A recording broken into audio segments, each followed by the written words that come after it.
today we're going to be we're chatting with Jennifer Quartermaine. Good morning, Jennifer, and welcome to the studio. Good morning. Thank you for having me here. Microphone is working. We can fix. We can do fixes. Yes, we can. Great to That's have right. you here, Jen. Thanks, Cal. Thanks, Mike. Well, tell us a little bit about EmpowerAid. How did it all come about?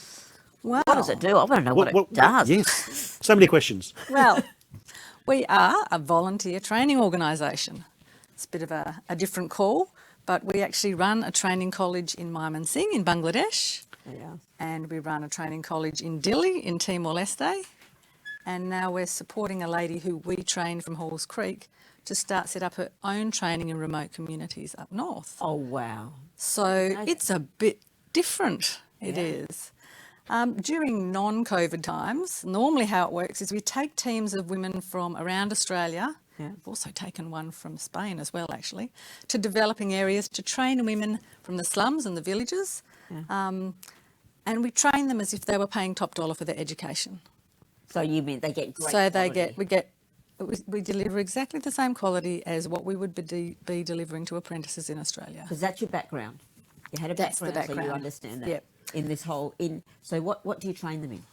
So we train them in hairdressing and beauty, and we do personal development and a bit of exercise and try and make it a real holistic type of training program, so that when they have completed their course, they are ready to go out into the world, feel empowered, get a job, put food on the table for their kids, and just really stop that generational poverty cycle that you see in these places that just goes on year after year. And how long does that course run for? It runs for 5.5 months. Wow. And we do have boarding facilities as well, because some of the girls that come in are from 12 hours away. Wow. And so in Bangladesh is where you started? Yeah, so Bangladesh is where we started. And how many women have you trained there? Now I'd say 400 probably.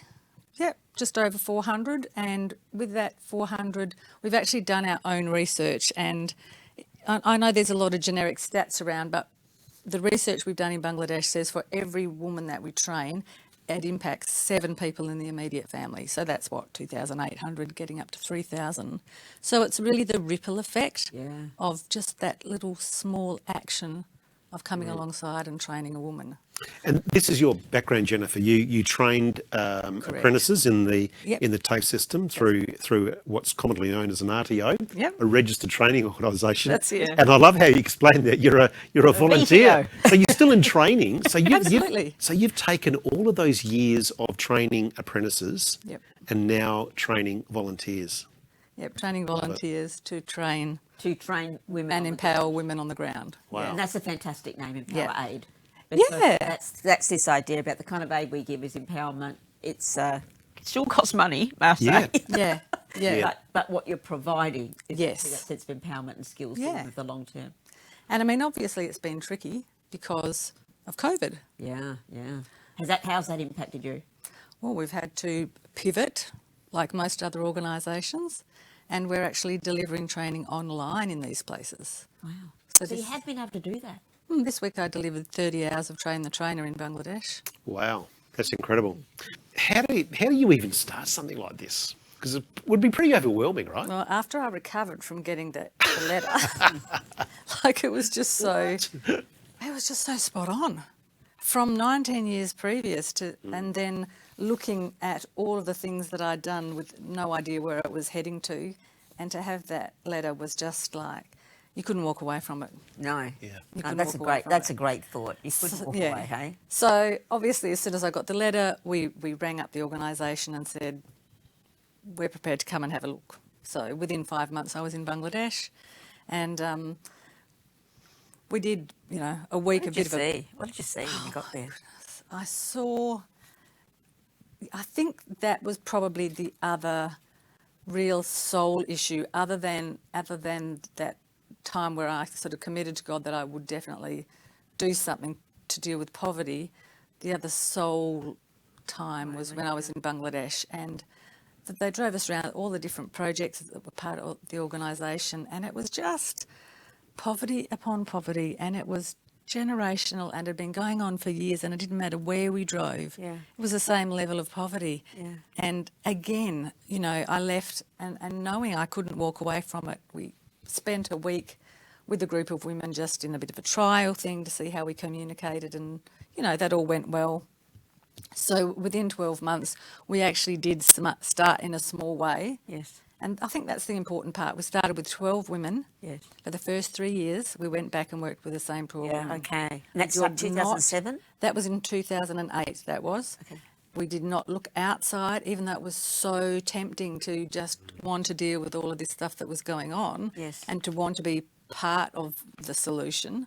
We just stuck with the 12 women. We got teams from here, probably 4 women at a time, going over, and each time we went, we just did 100 hours of training. And then we'd go back 5 or 6 months later and do 100 hours, until these ladies were actually qualified with Certificate 3 in hairdressing. Okay. So we became volunteer assessors for another organisation to make sure that that first group actually had a formal qualification, so that we had a really strong foundation. Yes. And then, You took your time to we get took established. our Now time. you've got something to build on, haven't you? Built relationships, got to know the organisation. I mean, these places like Bangladesh and our specialty and the organisation Symbiosis that we work with, they focus in rural Bangladesh. Mm-hmm. So you're really talking, the first couple of times the girls saw us come, they cried because we were white and strange. Wow. I mean, it was that far out. So the cultural, it's not just language. It's not just language, You know, it's and everything. it's not just introducing a new skill. It's the whole cultural everything. kind of Yeah. both obstacles and learnings, isn't it? Nuances. Yeah. Can I ask, I mean, thinking about hairdressing, what is the impact of hairdressing in a country like that? How you know, what difference does it make? Basically, it can be like a leg up for those that don't have any opportunity. So you're going to get those that are come from a slightly wealthier family, they would be educated maybe, and then there's that whole group that don't have the opportunity for education. I mean, many of the girls that come into us, they might have done grade 3 or 4. You know, so there's basic literacy and numeracy issues and things like that. But it gives them a pathway to employment. We have to be more patient with them. We have to take a lot more time, whatever. But obviously now we've passed that job on. So once we'd trained these 12 ladies, we selected 4 of them that demonstrated great leadership qualities and that demonstrated great technical skills. And we went back again and did 100 hours of trainer training with them so that they would become the trainers. The last thing we want is for them to be dependent on us. Yes. And then we did a fundraiser, set up a training organisation like a TAFE college over there. Wow. And from then, now 52 weeks of the year, women from the slums and the villages come in and they're trained. And you know, women, when you take something like beautician and hairdressing out to a village, women want to use those services. Even the poorest women still will, if I've got a little bit of money, just go and get my hair done. Isn't it funny? Why is that, Kelly? You were mentioning something earlier about this. I don't know. It's a part of a woman's, part of our worth. To go and get your hair cut or to look nice is just really something I think we absolutely love. Like, we don't do it all the time. I'm not a glamour girl, really. But you know what? To go and get your hair done is just something that makes you feel great. Yeah. And I think even if you're living in a real poverty, if you have a little bit of money. I remember a woman who once said to me, when she took out her very first loan for her business, the first little bit of her loan she used to go and buy a piece of soap to have wash herself. Yeah, wow. Okay. Yeah. So it's that same gist, isn't it? What makes you do something like this? We're fascinated. That's a really good question, Mike. And it has got quite a long answer, so you might need to stop me through some of it. Actually happened a really long time ago. So I had an experience in my mid-20s that really, really impacted me, and it never left me. So I was one of those young youth leaders at the time, and I went to this conference in 1988 that was over East. And the whole idea of the conference was to help me to learn about helping youth. And I thought, lovely, I might, learn something helpful. Yeah, little did I know. So one of the speakers at the conference, he was a sociologist. He was an international speaker. He was a pastor. How old were you at that time? 25. Okay, so you're 25. Yeah, so at that ripe age. Yeah. And he asked a question that never, ever left me. He said, what do you young people want to do with your lives? He said, do you want the house, the job, the mortgage, and the whole damn catastrophe? And that was exactly his words. And I sort of thought, I just froze on the spot and thought... Because you thought, you're almost like, of course that's where I'm going. It's almost like you're already automated into that, aren't you? Yeah, well, it's sort of, that's your sort of life trajectory, isn't it? It is. And I thought, actually, no, I don't want to do that. And I was actually quite speechless for a whole day after I heard him say that. Yeah. But he went on to talk about some of the issues going in the world, some of the stats, the number of people in dire poverty and whatever. And I just, at that time, made a commitment to God that I would do something to address poverty. Oh. All those years ago? Yeah, all those years ago. A 25-year-old woman, and she thinks that. That was the start. And it actually now, I think it actually made no logical sense, because at the time I wasn't in the medical profession. I was just a hairdresser, and I was also training apprentices at TAFE. So it was a pretty weird sort of commitment to make. Not knowing, thinking I don't have. About. Yeah. How is it possible? Yeah. But nevertheless, I made the commitment, and I totally believed it would happen. I just didn't know when. So, after that, over the next 19 years, I got married. I did a Bachelor of Education. I focused on all my training and assessments. I upgraded every 3 years, like all good trainers and assessors would do. I think they started at Certificate 4, didn't they? They did. I'm very familiar with that, Jennifer. Yes. I taught at TAFE. I did some teaching in the workplace. Yeah. I had 3 kids. You know, I just developed quite an unusual skill set, which was hairdressing, education, training, assessment. I focused on empowering women, and then did some functional literacy and numeracy and things like that. So it was quite an unusual skill set, but I had no idea. You were just putting all those pieces together, but you didn't know what you were producing. I didn't know what I was producing. I didn't know where it was going. So that wasn't deliberate. So you were doing that training, not really knowing. Not knowing. Okay. Yeah, so it wasn't all really... The pieces are kind of like weaving in. Yeah. There's that fantastic paraphrase, which is, we live life looking forwards, but we understand life looking backwards. Yeah. So you're just totally walking forwards and doing all these little things, but when you look back, you're going, it was painting a beautiful picture called EmpowerAid. It was insane. Anyway, so there's a 19-year gap there. 2006, I was asked a seemingly random question by some friends who'd done mission work in Bangladesh. Yeah. They just walked past me one day and said, I'm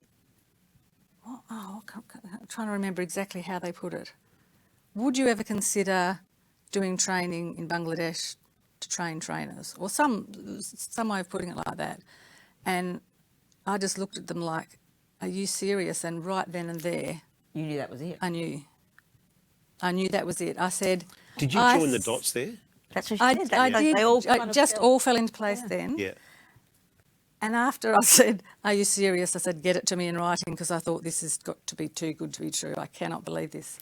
So I have with me this old yellowing piece of paper that came 4 weeks later after that conversation. Yeah.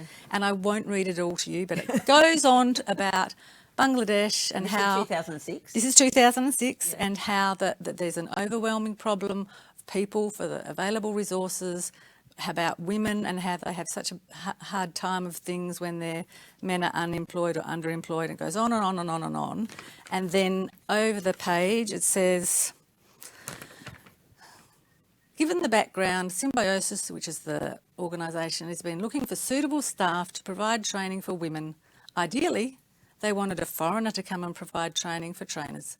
To date, a suitable foreigner has not been available. It's our everyday impact segment we do every fortnight, and I love all the different people we get to invite in and hear about some amazing stories. We're nearly out of time, but before and we've really just scratched the surface, Jennifer, today. We might have to get you back to find out a bit more about what's going on, not only in WA, but across in Bangladesh as well. Yeah, I know, I really love it. But to finish off today, what would you say to someone? What would be your advice or some tips today for those that are thinking about, like what happened with you? There was such a delay.